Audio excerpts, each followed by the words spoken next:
सुबह का समय होता है। आंगन में ससुर अखबार पढ़ रहे होते हैं और सास पूजा की थाली लिए घर में धूप दे रही होती हैं। घर में दो बेटे हैं। बड़ा बेटा हितेश शादीशुदा है। उसकी पत्नी पूजा बहुत सीधी सादी और शांत स्वभाव की है। घर का जो भी काम बताया जाता था वो बिना सवाल किए चुपचाप कर देती थी। पूजा, आज दोपहर में दाल बाटी बना देना। जी मम्मी जी। वो तुरंत रसोई की तरफ चली जाती है। बड़ा बेटा हितेश ऑफिस जाने से पहले कहता है, पूजा मेरी शर्ट प्रेस कर दी। हाँ जी, रख दी है टेबल पर। इसी बीच फोन की घंटी बजने लगती है। सबका ध्यान उधर चला जाता है। सास उठकर फोन उठाती है। हेलो। अरे रोहन बेटा, कैसे हो वहाँ नेपाल में? हाँ माँ, मैं ठीक हूँ। नेपाल में जॉब अच्छा चल रहा है, बस काम थोड़ा टफ है। बेटा तू कब आएगा? तेरे बिना घर अधूरा लगता है। हाँ माँ, जल्दी आऊंगा। आपको सरप्राइज देने वाला हूँ। फोन कट जाता है। सब एक दूसरे की ओर देखकर चुप हो जाते हैं। मम्मी जी, शायद रोहन भैया की लाइफ में कोई खास आ गया है। हाय राम, अगर ऐसा है तो बिना बताए शादी वो तो नहीं कर ली ना?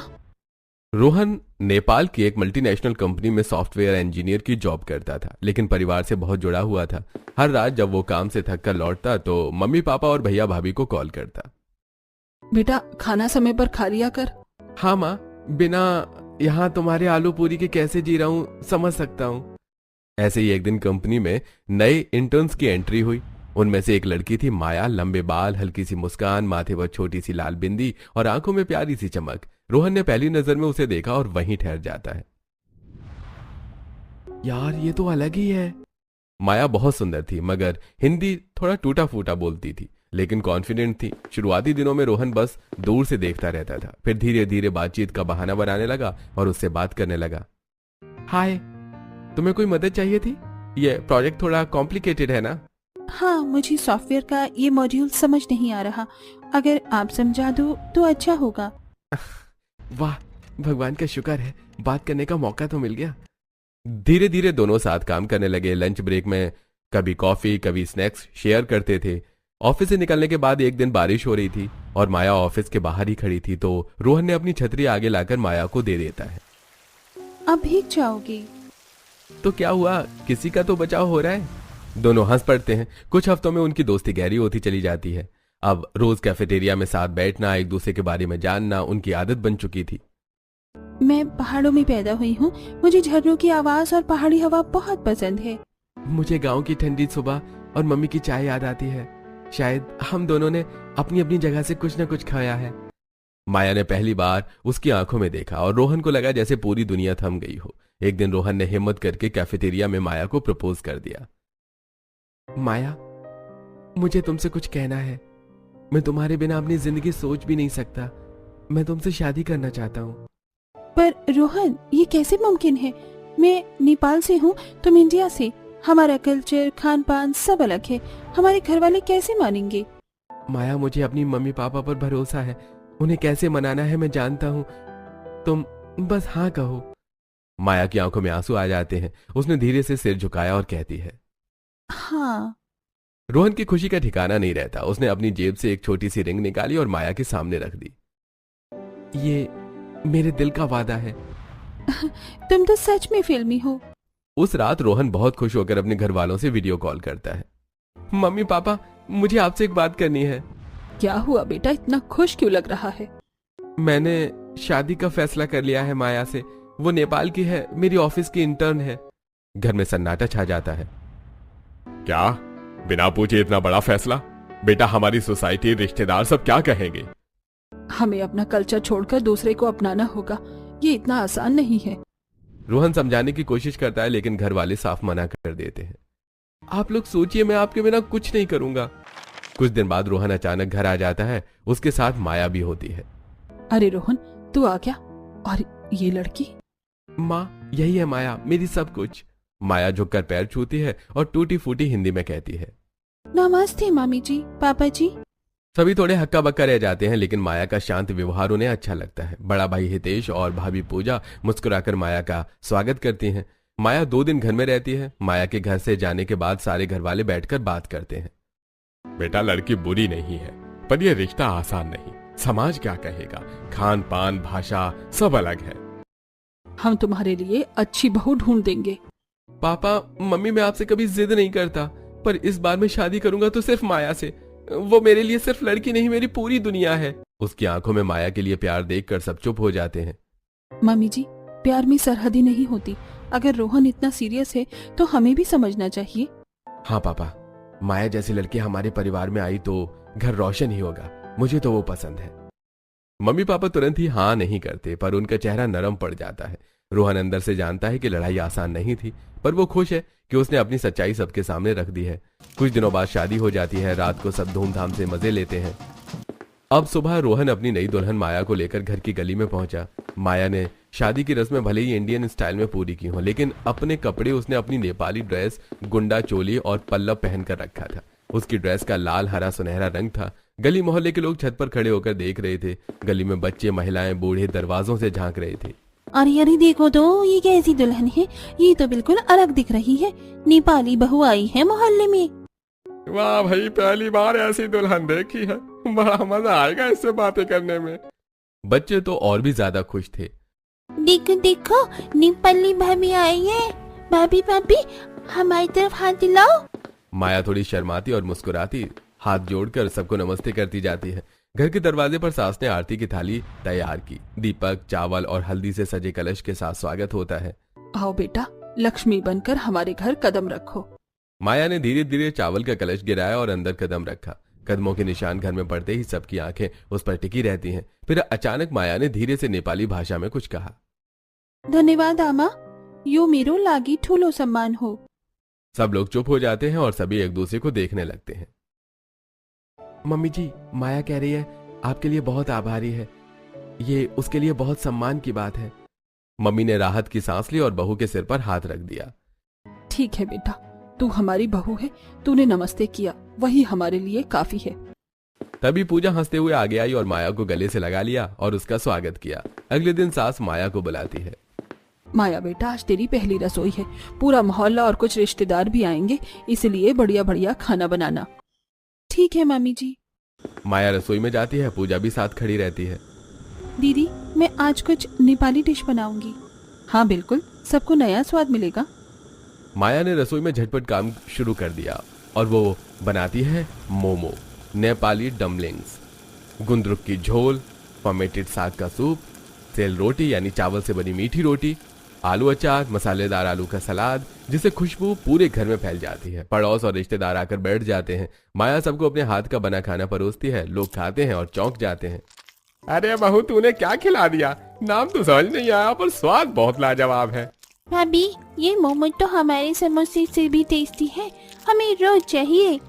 ये जो तूने बोला था गुंदरुक, इसका मतलब क्या होता है? माया हंसते हुए नेपाली शब्द समझाने लगती है। बच्चे ताली बजाते हैं। कमरे के कोने में रिश्तेदार फुसफुसाने लगते हैं। भाई साहब, आपको तो समझना चाहिए था। लड़का नादानी कर रहा था तो आप क्यों मान गए? अरे ये लड़की तो बिल्कुल अलग रंग की है, बिल्कुल हमारी जैसी नहीं लगती। क्या करे भाभी, रोहन ने साफ कहा था कि अगर इससे शादी नहीं हुई तो किसी से नहीं करूंगा। बेटे की जिद के आगे हमारी चली नहीं। हाँ, मैं भी बहुत परेशान हुआ था, पर अब सोचता हूँ जब लड़का खुश है तो हमें भी मान लेना चाहिए। अरे रहने दीजिए, लड़की भले नेपाल की है पर खाना तो दिल से बनाती है, यही काफी है। हाँ, हमें कौन रोज नेपाल जाना है? अगर घर में इतना स्वाद मिल जाए तो बुरा क्या है। सब धीरे धीरे हंसने लगते हैं। रात को सब थके हुए बैठते हैं। मम्मी माया की ओर देखकर कहती हैं, बहू, तेरा खाना तो सबको बहुत अच्छा लगा। चल, धीरे धीरे हमें भी तेरी भाषा और तेरे तरीके सीखने पड़ेंगे। रोहन गर्व से मुस्कुराता है। माया खुश होकर कहती है, धन्यवाद आमा। ये सुनते ही सब हंस पड़ते हैं। शादी के कुछ हफ्ते बीत जाते हैं। घर में नेपाली बहू माया हर दिन बड़े प्यार से खाना बनाती थी, लेकिन उसकी थाली में ज्यादातर नेपाली डिश ही होते। मोमो, गुंदरुक, आलू अचार, सेल रोटी जैसी चीजें रहती थी। पहले दिन सबको मजा आया था, नया स्वाद, नई खुशबू, लेकिन धीरे धीरे वही चीजें हर दिन टेबल पर आने लगी थी। ऐसे ही आज के दिन सास रसोई में आती है। माया खाना बना रही होती है।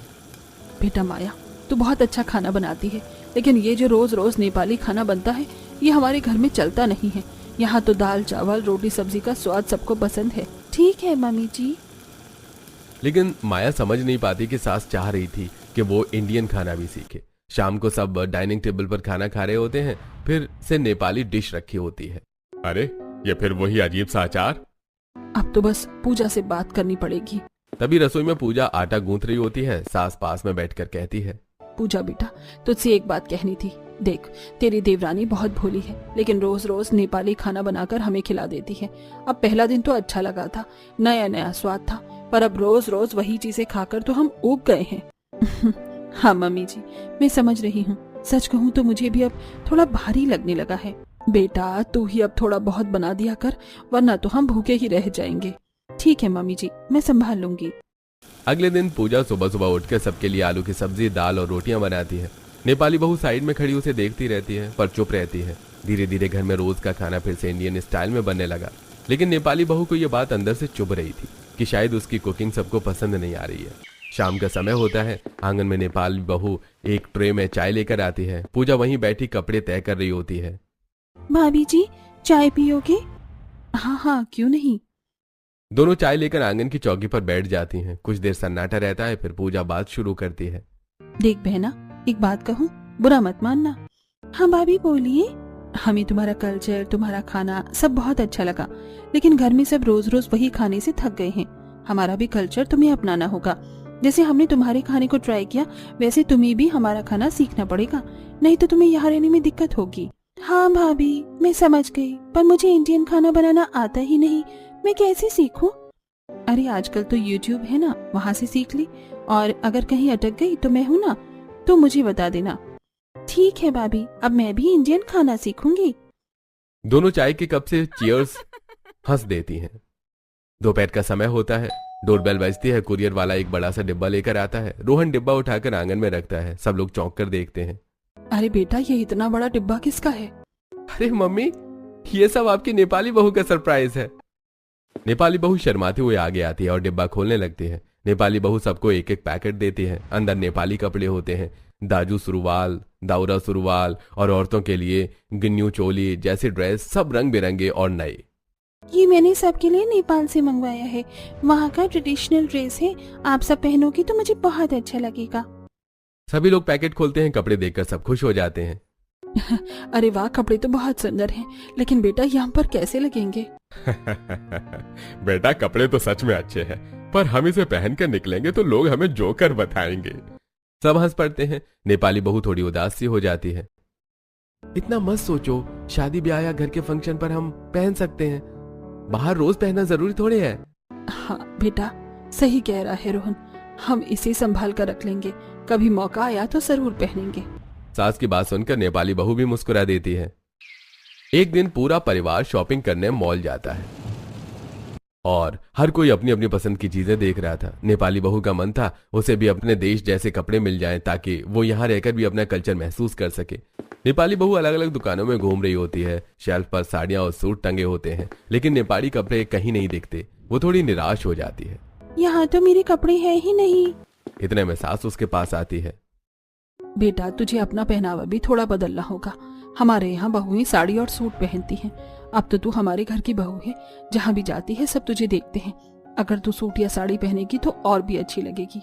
ठीक है मम्मी जी, मैं भी यही सूट ले लेती हूँ। सास एक सुंदर हल्के गुलाबी रंग का सूट निकालती है। नेपाली बहू से देखती है और उसे वो पसंद आता है। यही ले ले बेटा, तुझ पर खूब जचेगा। हाँ मम्मी जी।